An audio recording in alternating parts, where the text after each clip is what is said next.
Abandoned facilities, creatures hidden in the darkness, everything hints at a forgotten story. Were these monsters always here, or were they something like us? Something human.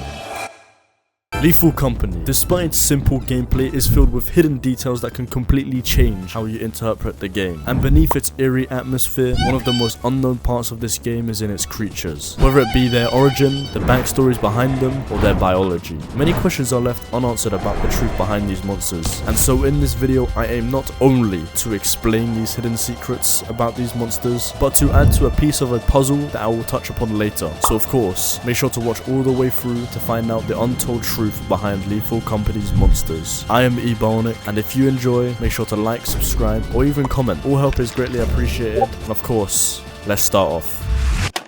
Now within Lethal Company, since there are such a wide array of creature personalities,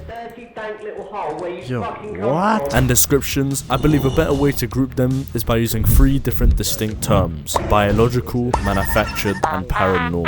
You may be wondering how exactly we will be determining these features, and my answer to this is that as I explain these monsters, you will start to understand why they're grouped into such specific terms. Now I won't be explaining every single monster, but if you want me to, then feedback is greatly appreciated. Starting off, however, we will begin an explanation with a more simple group: the biological monsters. The first one being the Hoarding bugs. Measuring a big bogus 3 feet on average and appear to have bulbous bodies, the Hoarding bugs, despite being absolutely adorable insects, aren't one to pick a fight with once in a group. Hoarding bugs are part of the Hymenoptera. Don't know if I said that right. Please bear with me for the rest of these pronunciations. Order. The same order as ants, bees, and a piece of King Von filled bug, the wasp. This does mean that they do originate from Earth, however, I will definitely touch upon this later. Let me continue. Hoarding bugs are large social insects, while despite often being found living alone, have still been found to share their nests with members of their own species. The thinness of their fluid, blood, and the material of their carapaces contributes to their low weight. This means they're capable of flight. Now these hoarding bugs have been given their name from their territorial nature, since they seek objects to return to their nest. Now if you decide to take an item that they have decided to hoard, or approach a group of them in a large horde, then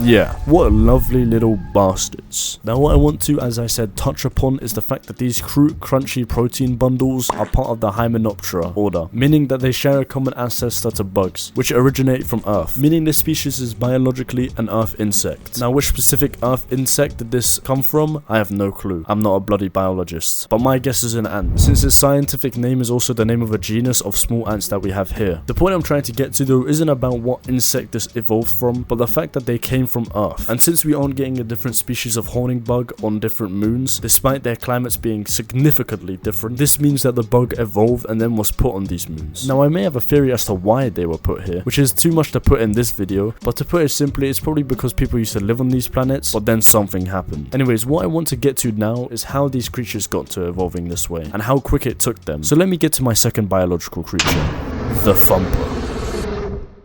Typically at the top of their food chain, Thumpers are highly aggressive, relentless hunters. Their main weakness is the lack of intelligence and complete lack of hearing. I'm sure you knew this, however, since you can make as much noise as possible around these 50% rage monsters and they won't do anything, but they definitely do use their heads. Not very well though, since they get stunned so easily. Your best means of survival when encountering one of these are to leave its line of sight, since it's slower around corners and can't easily track prey. Now Thumpers, the order they're in are the, oh my god, chondrites. That thing right there, that's on my screen. Which means if you didn't know, this thing is a shark. Yes, this means not only that I automatically love it, but that this savage fish has evolved into a land animal, but kept all of its cute features of its former aquatic self, still having a cartilaginous skeleton which gives their body a stretchy and rubbery quality, and still come from eggs. And when you look at the Thumper closely, it pieces everything all together. Of course this thing is a shark.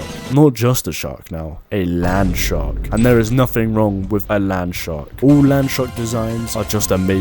Like this Thumper is good, Garchomp, and this little piece of shit from Marvel Rivals. Anyways, of course, since they're from the order of sharks, they must once again originate from Earth. However, in the bestiary, it says that due to the fast and volatile evolution of this species, some theorize that our halves, which which is the Thumper, are one of the examples of an increased number of mutations, causing higher levels of speciations in planets around the Thistle Nebula, aka meaning that the Thumpers and a couple other species, possibly the Hoarding bug as well, have gone through some rapid evolution, which makes sense for the Thumper, since if a regular creature went to go from a fish to a land creature, this would be not only taking millions of years, but would also by the end of it look way different to the fish. Now this all links to the fading nebulae having increased speciations for many of Lethal Company's creatures, meaning that they are descendants or at least close relatives that have evolved into a new species, which apparently only happened within the last several hundred years, which for evolution is very quick, especially since they're full biological changes, like a growth in size, or literally changing from a fish to a land animal. If it was like a pattern change, or I don't know, unlocking a new breed, then yeah, but something different is happening here. However, to understand what caused or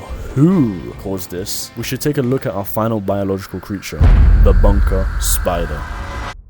Waiting on walls, often on doorways, the bunker spiders are the largest arachnids discovered in the Thistle Nebula, and the second largest ever discovered, meaning that in Lethal Company, people have actually discovered a spider even bigger than this Australian-bred websat. The bunker spiders can pose a great danger to humans as they have evolved to prey on large animals, and because of this, an order of kill on sight has been issued upon these hellborn creatures. Similar to spiders on our planet, bunker spiders produce silk and lay it around their chosen nesting area, then wait for it to be tripped on, and then to make up for their rather slow movement, they use their webs to capture their prey. Now of course you could have guessed bunker spiders come from the genus Ferrophosa, or the spider genome, and once again in their bestiary it's mentioned that they evolved to be this big within only a couple hundred years. However, despite the other bestiaries we have talked about, this bestiary tells us that the evolution happened a couple hundred years after the boat made its trip around the Thistle Nebula. Now what the boat is doesn't actually get explained, but a quick guess myself could be some sort of like Lethal Company Noah's Ark type deal where they brought a bunch of earth creatures to the surrounding planets. The only thing that's making me link those two is literally because it's called the boat and was linked to the animals, and Noah's Ark was a boat and had animals in it. But I've never read the Bible, so don't at me on any of that. But right now what I want to get to is that this bestiary gives us a good look into the fact that it was humans themselves that eventually put these creatures onto these moons. Maybe because these moons were once habitable, or maybe for some other